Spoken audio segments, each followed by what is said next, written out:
France Malo vient au monde au pied du Mont Saint-Hilaire en septembre 1958, dans une famille enracinée dans la région depuis des générations. Cadette du clan de 5 enfants, elle reçoit de ses parents une liberté qui alimente son sens de l'observation et de l'initiative. La famille partage son temps entre le bungalow Rubelin et la cabane à sucre. Ses expéditions en forêt aiguisent tous ses sens, couleurs, textures, odeurs, goûts. L'enfant développe son instinct de survie en s'aventurant de jour comme de nuit dans la nature qu'elle apprivoise vite et bien. Cet apprentissage la servira dans la jungle des villes où elle vivra. Sa mère se destinait aux beaux-arts. Elle deviendra puéricultrice puis femme au foyer. Cette mère n'oublie pas sa passion première et alimente l'imaginaire de ses enfants. Elle dessine avec eux leur coût des costumes, encourage l'organisatrice qu'est France à faire du théâtre. Cette dernière dirige, joue, réalise décors, costumes et utilise la musique classique en trame sonore. Sa grand-mère enseigne le piano. Déjà à ce jeune âge, tout est en place pour nourrir l'artiste multidisciplinaire que deviendra Malo. Son père mécanicien travaille dans son garage derrière le bungalow familial. France l'observe. Il invente pour réparer l'irréparable. Elle suit ce grand bonhomme dans les cours de récupération où s'amoncellent les carcasses d'auto. Les couleurs, les textures, la lumière l'interpellent. Elle dessine tout ce qui capte son attention. Derrière chez elle, elle découvre l'argile bleue. À 6 ans, elle façonne ses premières sculptures qu'elle fait cuire dans le four de la cuisine où l'argile explose. Elle va à la messe à l'église de Mont-Saint-Hilaire et observe les personnages d'Ozias le Duc. Les proportions, les couleurs, le corps humain l'intéressent. Elle dessine encore et encore. Puis arrivent les concours de dessin à Radio-Canada. Elle en gagne tellement que ça la fournit en matériel d'art. Elle découvre les crayons feutres qui lui apportent la transparence qu'elle explore beaucoup. Forte de ce succès, elle suit des cours de peinture et de céramique. Sa participation soutenue au concours la démarque. On l'invite à venir dessiner en studio. Des jeunes racontent des histoires qu'elle transcrit en bande dessinée. Elle a 12 ans et offre déjà ses premières performances en direct. 3 ans plus tard, elle enseignera les arts plastiques à la ville de Mont-Saint-Hilaire. Ses participations à l'émission Téléchrome lui doivent d'être choisies pour une aventure télévisuelle qui inclut la Suisse, la France et le Canada. À 14, 15 et 17-18 ans, elle sera initiée à plusieurs disciplines artistiques sous la supervision de maîtres d'art qui partagent leur savoir-faire avec ces jeunes francophones. Elle passera ses étés en Suisse, en France, en Espagne. Dessin, peinture, gravure, architecture, vitrail, poterie, photographie, tapisserie, transformation de matières premières, tout pour nourrir la curiosité de notre artiste en herbe. 2 séries de 4 émissions télé et 2 livres résulteront de cette aventure. Grâce à cette production télévisuelle, elle rencontre son mentor, Pierre Gissling, qui suivra l'évolution de son émule le reste de sa vie. En parallèle, France se passionne pour le sport. L'été de ses 16 ans, elle travaille comme sauveteuse dans un camping de Rougemont où elle se rend à vélo. Elle pratique aussi la course à pied. Suite aux 2 séries télé, en 1977, France reçoit une bourse de la télévision suisse pour étudier beaux-arts et audiovisuel. Quand la Suisse l'invite, elle a terminé son DEC en arts plastiques au Cégep du Vieux-Montréal. Elle quitte donc le bungalow Hilaire-Montet pour l'Université de Genève. Ici commence une longue formation qui évoluera en parallèle à sa pratique artistique. Après 7 mois à Genève, où elle expérimente la photographie, elle revient au pays et entre à l'Université de Montréal en cinéma. N'oublions pas qu'elle a passé son adolescence sur des plateaux de tournage. L'année suivante, elle entre en communication à l'UQAM, où elle terminera son bac. Elle y découvre la télématique, qui la conduit à l'informatique.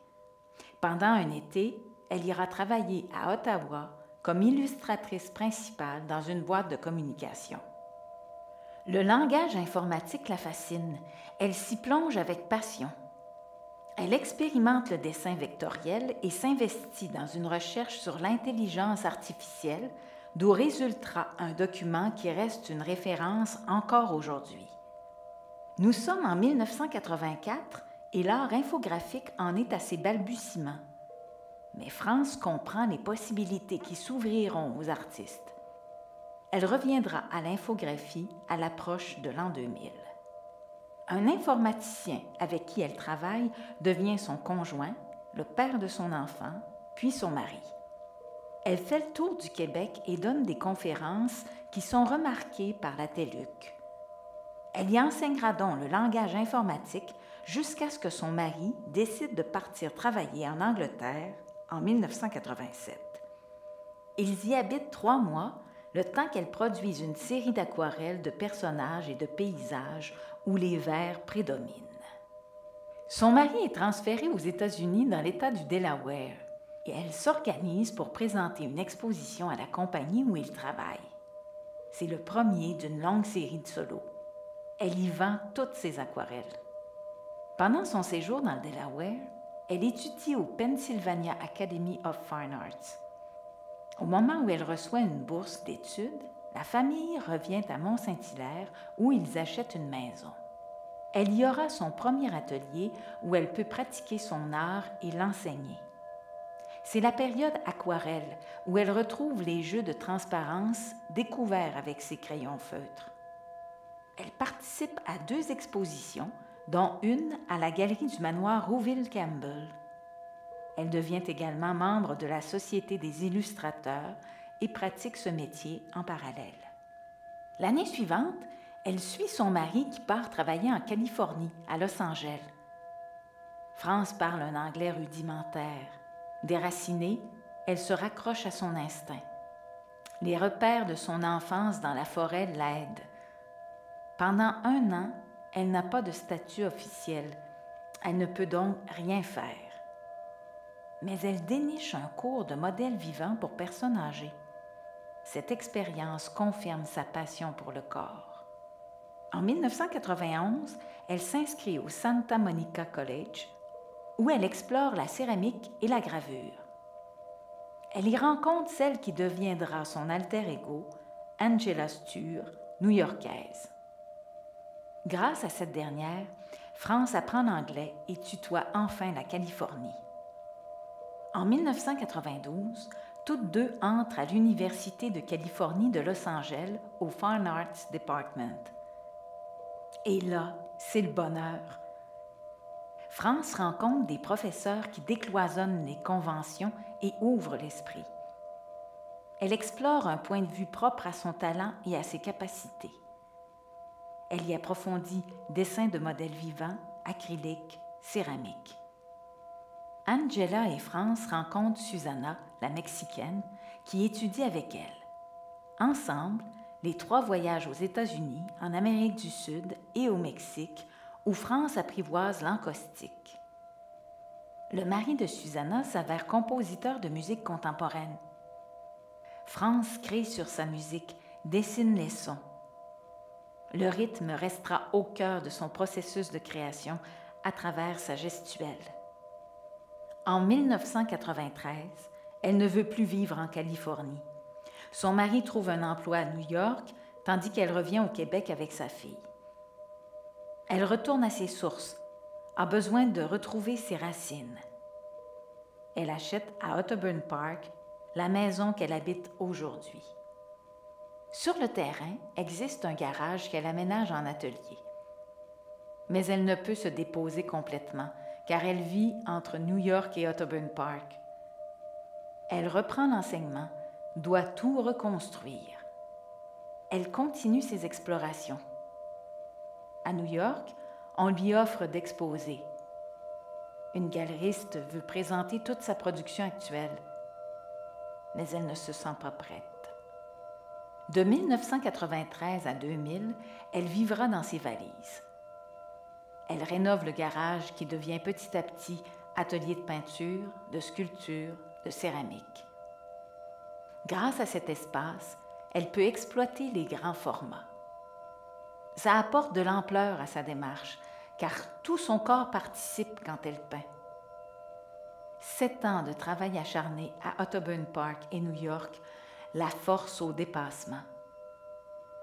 En 94-95, elle produit une série de natures mortes et participe à la grande fête de l'aquarelle. Puis, en 96-97, elle prépare une exposition pour le musée de Mont-Saint-Hilaire, Corps à âme, en duo avec une artiste montréalaise.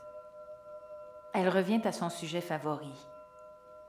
Elle travaille sur la force des lignes accentuées par la couleur qui rend le dessin très vif. Une liberté s'installe, sa personnalité se confirme. Malo dit « Il y a dans le corps tous les éléments, toutes les lignes qui se retrouvent dans n'importe quel autre sujet. » Les voyages restent fondamentaux. Elle visite le monde et s'en imprègne.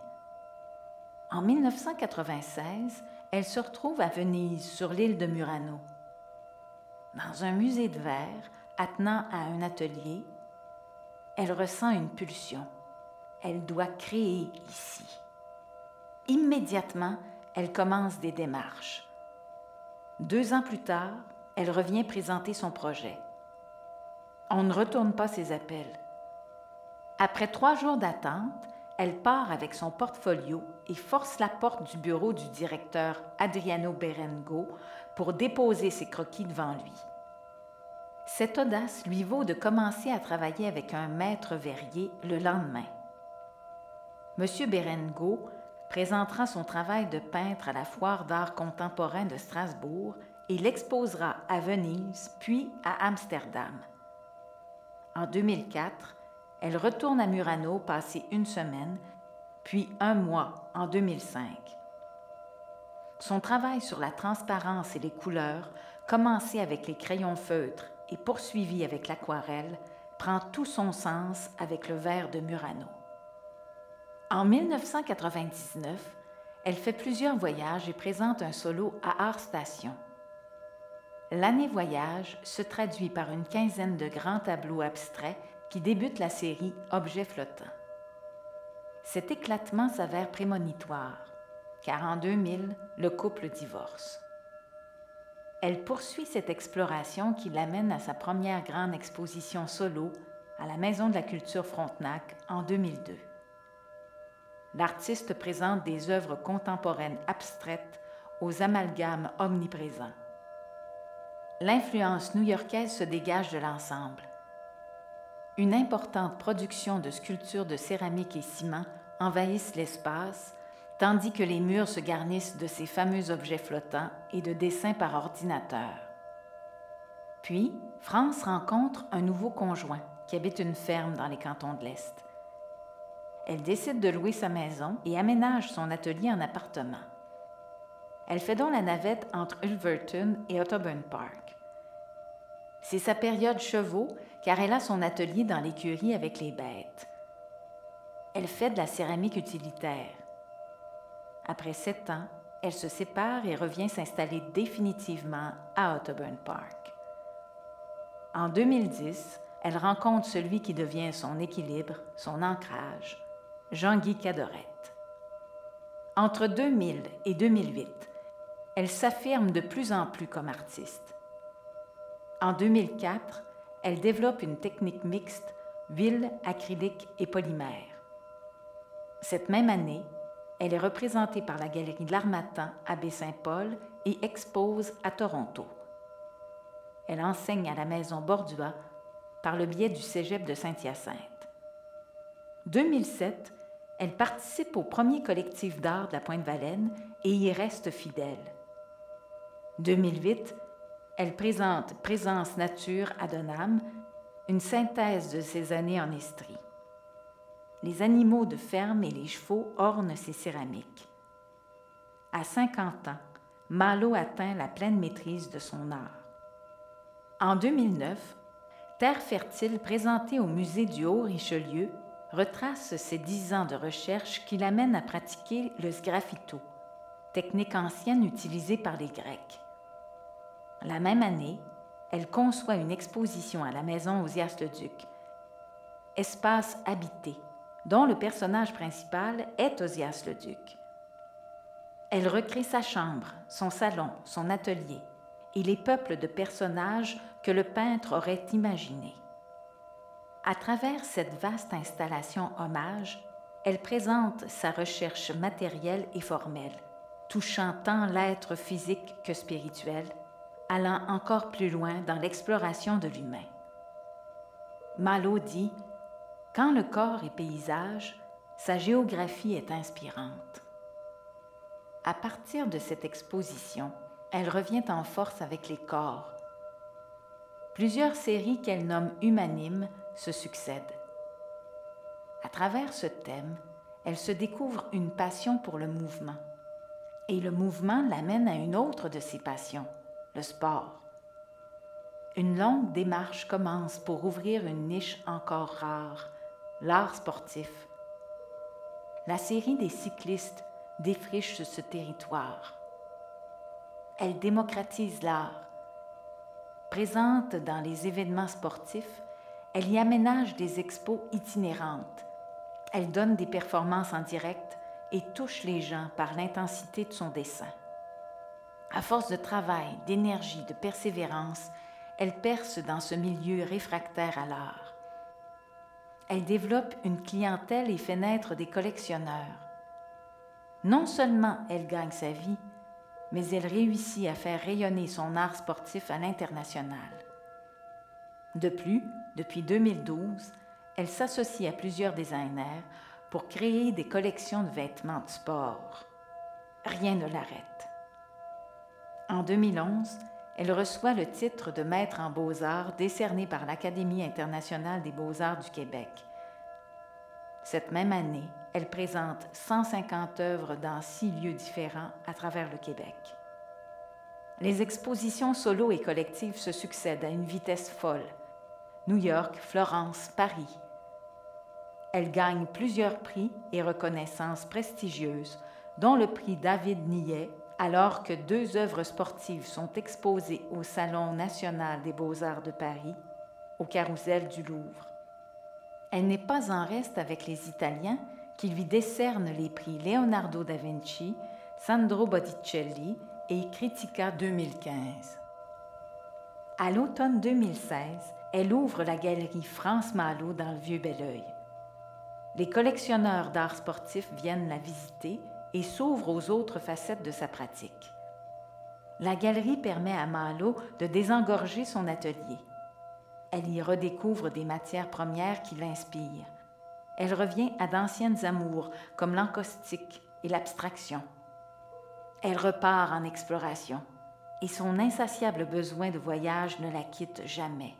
Ainsi, elle poursuit sa route, car, comme elle le dit, « Je suis quotidiennement engagée dans cette belle aventure dont je ne connais pas la destination. »